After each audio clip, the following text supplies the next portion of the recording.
liberal Democrat, Tip O'Neill from Massachusetts. That's what we need more of. And that's what I've done in Washington. Senator Obama has never taken on his party leaders on a single major issue. I've taken them on. I'm not too popular sometimes with my own party, much less his. So Medicare, it's going to be a little tougher. It's going to be a little tougher because we're talking about very complex and difficult issues.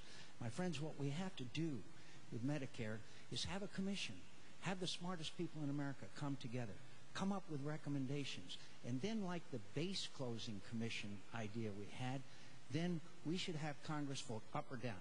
Let's not let them fool with it anymore. There's too much special interest and too many lobbyists working there. So let's have the American people say, fix it for us. Now, just back on this tax, you know, again, it's back to our first question here about rhetoric and record. Senator Obama has voted 94 times to either increase your taxes or against tax cuts. That's his record. When he ran for the United States Senate from Illinois, he said he would have a middle-income tax cut. You know, he came to the Senate and never once proposed legislation to do that.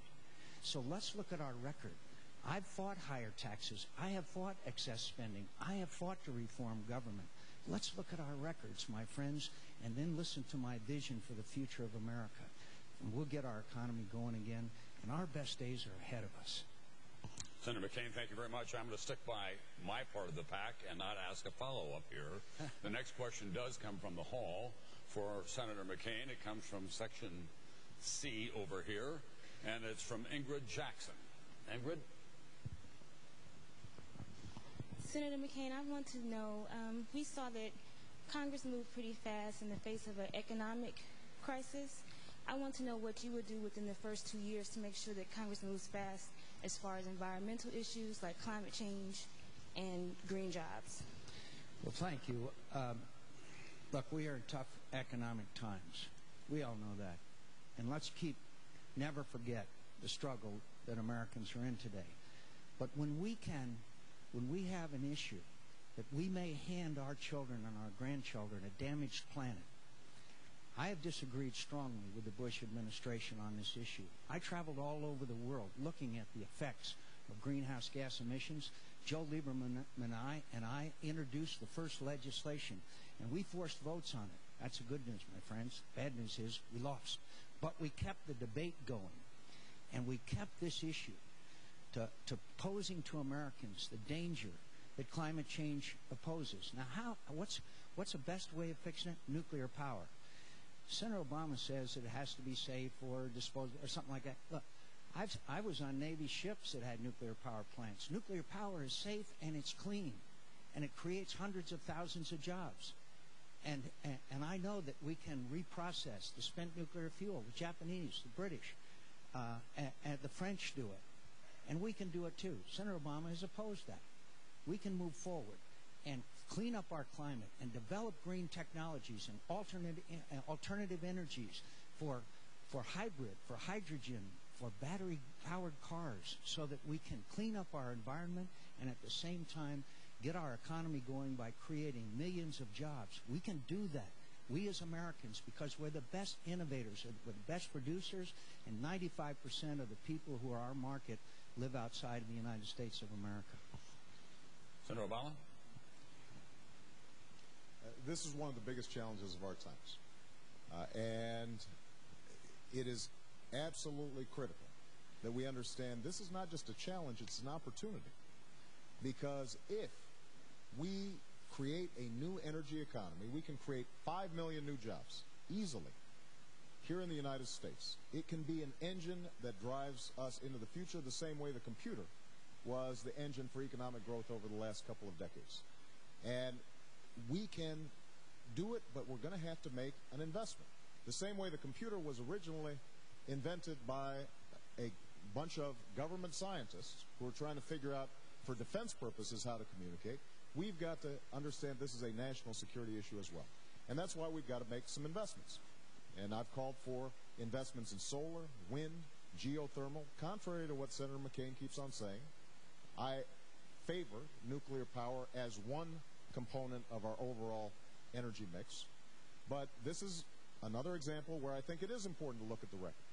Senator McCain and I actually agree on something. He said a while back that the big problem with energy is that for 30 years, politicians in Washington haven't done anything. What Senator McCain doesn't mention is he's been there 26 of them.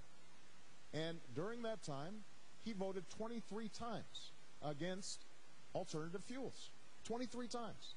So it's easy to talk about this stuff during a campaign, but it's important for us to understand that it requires a sustained effort from the next president. One last point I want to make on energy. Senator McCain talks a lot about drilling, and that's important, but we have 3% of the world's oil reserves, and we use 25% of the world's oil.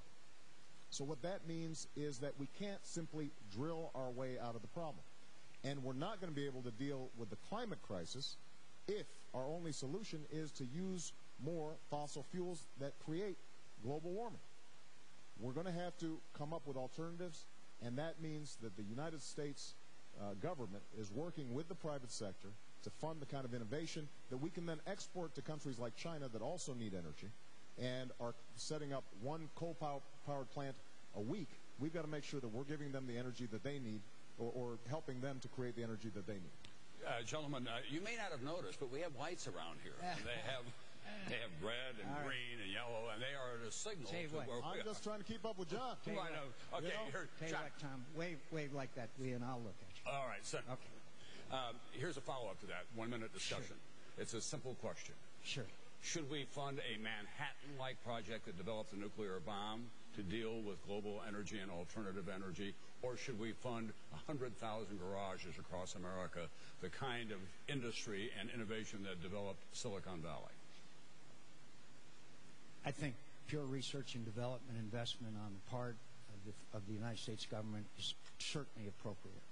I think once it gets into productive stages that we ought to obviously turn it over to the private sector. By the way, my friends, I know you grow a little weary of this back and forth. It was an energy bill on the floor of the Senate, loaded down with goodies, billions for the oil companies, and it was sponsored by Bush and Cheney. You know who voted for it? You might never know. That one. You know who voted against it? Me. I have fought time after time against these pork barrel, these bills that come to the floor, and they have all kinds of goodies and all kinds of things in them for everybody, and they buy off the votes. I vote against them, my friends. I vote against them. But the point is also, on oil drilling offshore now is vital so that we can bridge the gap.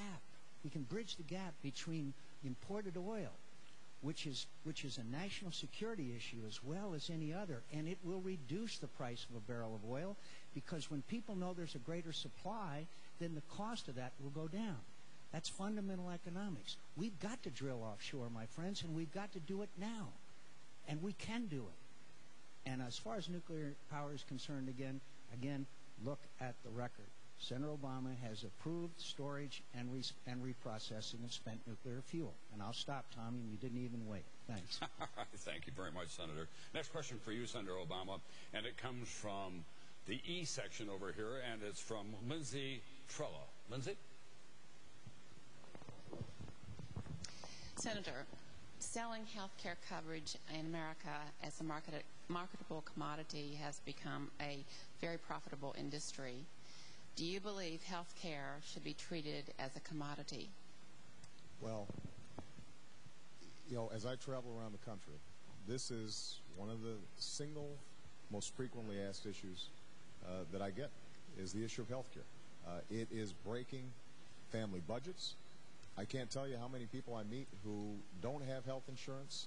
If you've got health insurance, most of you have seen your premiums double over the last 8 years. And your co-payments and deductibles have gone up 30% just in the last year alone.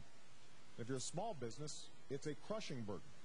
So one of the things that I have said from the start of this campaign is that we have a moral commitment as well as an economic imperative to do something about the health care crisis that so many families are facing. So here's what I would do. If you've got health care already, and probably the majority of you do, then you can keep your plan. If you are satisfied with it, you can keep your choice of doctor. We're going to work with your employer to lower the cost